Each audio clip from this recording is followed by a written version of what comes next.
"Come on, Grandpa, move it. Some of us have actual jobs to do." The patrol car's horn blared twice, sharp and impatient.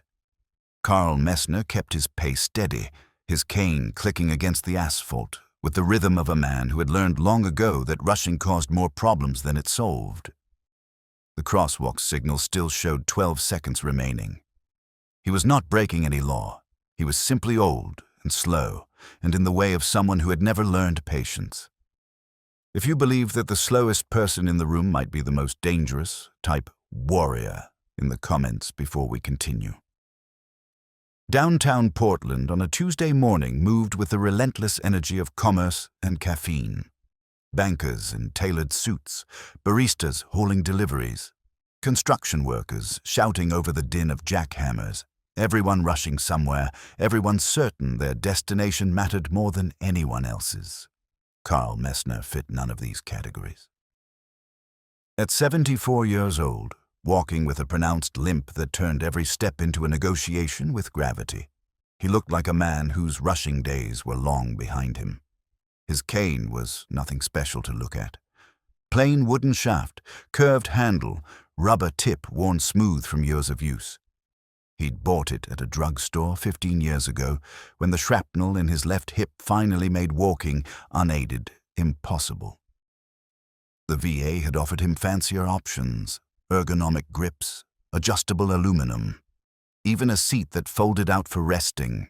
Carl had declined them all. He didn't need comfortable, he needed functional, and this cane was functional in ways the VA procurement office had never imagined. Officer Derek Chen was 6 months out of the academy and already exhausted by humanity. The Portland Police Bureau had assigned him to foot patrol downtown, which sounded prestigious until you realized it meant spending 8 hours a day dealing with the intersection of homelessness, mental illness, and public intoxication that defined urban American life. He joined the force to make a difference. Instead, he wrote tickets, broke up arguments between people shouting at invisible enemies, and wondered if his criminal justice degree had been a waste of $40,000.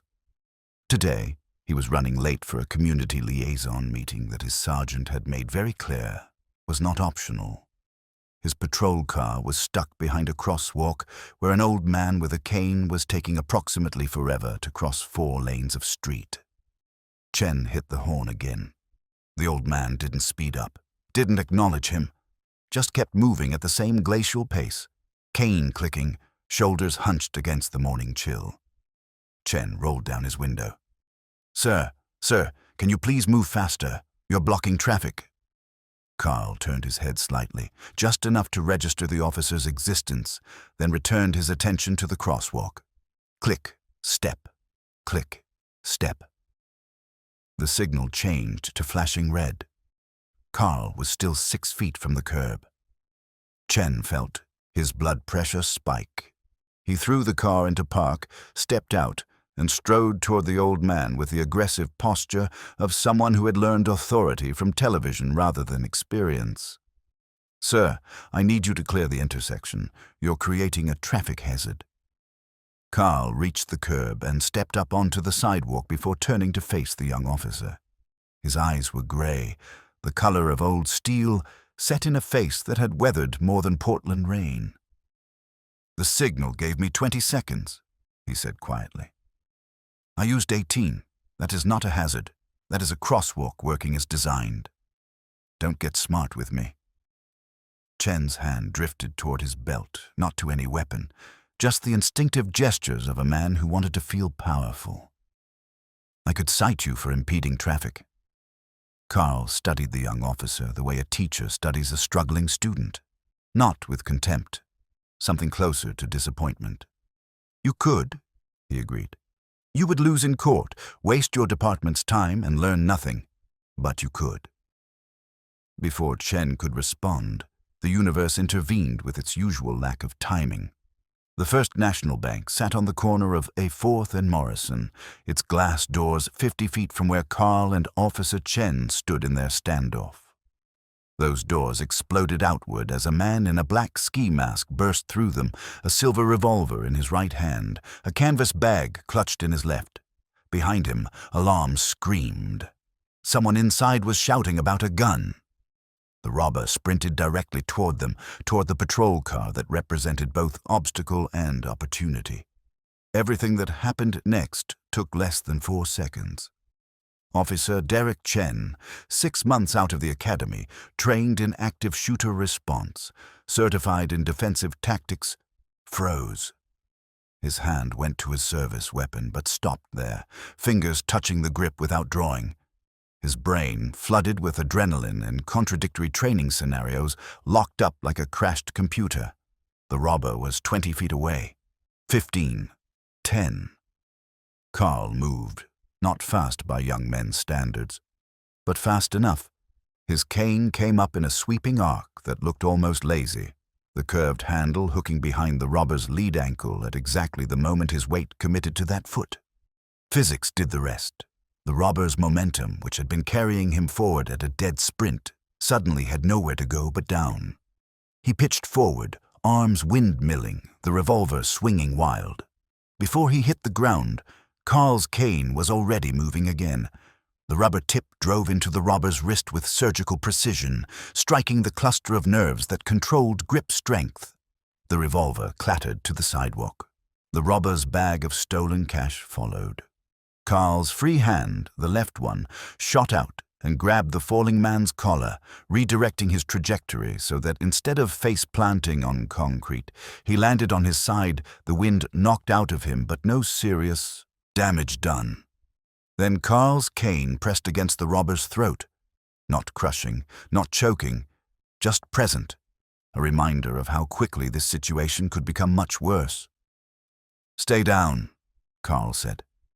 His voice hadn't changed. Still quiet, still patient, like a man telling a dog to stop barking. "The police are right there. They will handle you now." Officer Chen finally unfroze. His weapon came out, trained on the prone robber, his voice cracking as he called for backup. Other officers materialized within minutes, drawn by the alarm, by the radio chatter, by the sight of their colleague standing over a subdued bank robber with his gun still half raised and a confused expression that suggested he wasn't entirely sure what had happened. The robber was cuffed. The money was recovered. Statements were taken from the dozen witnesses who had watched an old man with a cane do in 3 seconds what a trained police officer couldn't manage at all. Chen approached Carl as the scene was being processed, his face a mixture of embarrassment and genuine bewilderment. "How did you do that?" he asked. "I've never seen anyone move like that. That takedown, that disarm, that wasn't normal." Carl leaned on his cane, taking the weight off his bad hip. "It was not normal," he agreed. "It was necessary. There is a difference." Before Chen could ask another question, a black SUV screeched to a halt at the edge of the police cordon. The doors opened and 4 men in tactical gear emerged, led by a figure whose bearing marked him as command staff, even before anyone saw his insignia. Lieutenant Marcus Webb, Portland Police Bureau SWAT commander. 15 years in tactical operations. The man responsible for training every special weapons officer in the city. He pushed through the uniformed officers, his eyes scanning the scene until they landed on Carl. Then he stopped. His face went through a transformation that the surrounding officers would remember for years. Confusion, recognition, and then something that looked almost like fear mixed with profound respect. "You have got to be kidding me," Webb breathed. He walked toward Carl, his tactical bearing softening into something more personal with each step. When he reached the old man, he didn't offer a handshake. He came to attention, spine straight, chin up, and delivered a salute that would have satisfied any drill instructor in any branch of service. "Sergeant Major," Webb said, "it's been a long time." Carl returned the salute with the casual precision of someone who had performed the gesture 10,000 times. "Lieutenant Webb, I read about your promotion. Congratulations." Webb turned to face the gathered officers, his voice carrying the authority of a man used to being heard in chaotic situations. For those of you who don't know, and that's all of you because he'd never tell anyone, this is Carl Messner. Sergeant Major, United States Army, retired. He spent 23 years in Special Forces, including 6 years as the primary close-quarters combat instructor at Fort Bragg. He trained Delta Force operators. He trained Rangers. He trained the men who trained me. Webb paused, letting that sink in. That cane technique you just saw? He invented it. It's in the Army's Combatives Manual. Section 12, Improvised Weapon Defense. The Messner Method. Every Special Operations soldier in the United States military learns some version of what you just watched him do. Officer Chen looked like a man who had just learned he'd been rude to royalty. His face had gone pale, then red, then pale again. Sir, earlier I didn't... I'm sorry about the crosswalk. I didn't know. Carl waved his hand, a small gesture of dismissal. You didn't know because I didn't tell you. And you were rude because you are young and impatient and think that a badge means you understand authority. He fixed Chen with those steel-gray eyes. It doesn't. Authority is not something you wear, it's something you earn, usually by learning how much you don't know. He softened slightly, reading something in Chen's expression that suggested the lesson might actually land. You froze back there. That's not shameful. That's human. Every warrior freezes the first time. The question is, what you do after. Do you pretend it didn't happen? Do you quit? Or do you train until the freeze becomes reflex and the reflex becomes action? Chen swallowed hard. I want to be better. I don't want to freeze again. Carl nodded slowly. Then find teachers. Real teachers. Not academy instructors reading from manuals they've never tested. Find people who have been in the dark and come back. Listen to them. Learn from them. That is how you stop freezing. He looked at Webb. The lieutenant is a good man. If he says you have potential, train with his unit. Learn what real violence looks like before it finds you unprepared again. Webb nodded his agreement. I'll talk to your sergeant. We can get you into the tactical training pipeline if you're willing to put in the work. The crime scene was clearing. The robber had been transported. The bank employees were giving statements. Life in downtown Portland was returning to its normal rhythm of commerce and caffeine. Carl adjusted his grip on his cane and turned to leave. Webb fell into step beside him, matching the older man's slow pace without comment. You could have killed him, Webb said quietly, once they were away from the other officers. That throat strike, if you'd followed through. Yes. Carl didn't elaborate. He didn't need to. Why didn't you? Carl was quiet for a moment, his cane clicking against the sidewalk. Because I spent 30 years learning how to kill people. The last 20 I've been learning when not to. That is the harder lesson. They walked in silence until they reached Carl's destination, a small coffee shop on the corner of 5th, where he met old friends on Tuesday mornings to complain about politics and compare medications. Webb stopped at the door. Sergeant Major, it was an honor to see you work again, even if the circumstances were ridiculous. Carl allowed himself a small smile. A bank robber running directly into a 74-year-old man with a cane. The universe has a sense of humor. That it does. Webb saluted again, then returned to his vehicle and his responsibilities.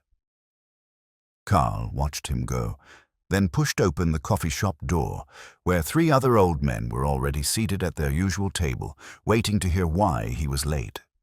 He told them the story over black coffee and day-old pastries. They laughed at the parts about the rookie cop. They nodded knowingly at the parts about the takedown. None of them asked how Carl had moved so fast with a bad hip. They all knew. They'd all been somewhere similar once. Different wars, different uniforms. Same understanding that the body remembers what it needs to remember, and that age takes your speed but not your knowledge. Officer Derek Chen requested transfer to the tactical training unit 2 weeks later. It took him 3 years to qualify for SWAT. On his first day with the team, Lieutenant Webb handed him a book. It was a training manual, dog-eared and coffee-stained, written by a sergeant major whose name Chen now knew very well. He read it cover to cover. Then he read it again. On page 47, there was a diagram of a cane technique labeled Improvised Weapon Takedown, Messner Method. Chen studied that page until he could perform the technique in his sleep.